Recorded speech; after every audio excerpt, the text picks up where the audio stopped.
2025 সালে আপনি AC tilapia চাষ করতে যাচ্ছেন, কারণ কি এসি তেলাপিয়া খাই কম বাড়ে বেশি। অন্যদিকে এসি তেলাপিয়া চাষ করে হাজার হাজার খামারি সফল হয়েছে। আপনি যাদের প্রতিবেদন দেখে আপনি চাচ্ছেন কি আপনি এসি তেলাপিয়া চাষ করবেন, কিন্তু আপনার পুকুরের জায়গা আছে মাত্র 33%। এই 33% জায়গাতে আপনি কিভাবে তেলাপিয়া চাষ করবেন সেটা আপনি জানেন না। এক্ষেত্রে আমি আপনাকে বলবো সাকিব এগ্রোটেকের ভিডিওগুলো দেখেন, আপনার মাছ চাষটা সহজ করে দেওয়ার দায়িত্ব সাকিব এগ্রোটেকের। আর যদি আপনি মাছ চাষ শুরু করতে যাচ্ছেন সেক্ষেত্রে সাকিব এগ্রোটেকের কল সেন্টারে আপনি ফোন দিবেন। ফোন দিলে আপনি কি জানতে পারবেন, আপনার মাছ চাষটা কিভাবে করতে হবে, প্রসেস কি হবে সবকিছু জানাই দিবে। আর এর পাশাপাশি আপনাকে একটা গাইডলাইন বই দেওয়া হচ্ছে।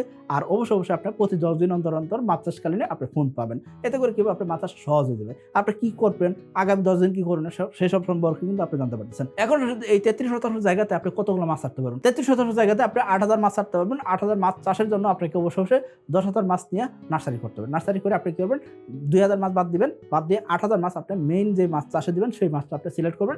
বড় সাইজের মাছগুলো চাষে দিবেন এবং কি এই মাছগুলো থেকে আপনি ভালো একটা ফলাফল পাবেন পরবর্তী 3 মাসের ভিতরে। 1 মাস নার্সারি, 3 মাস চাষ। ইনশাআল্লাহ আশা করা যায় তেলাপিয়া চাষটা আপনার জন্য সহজ করার জন্য সাকিব এগ্রোটেকের এসে তেলাপিয়াই যথেষ্ট।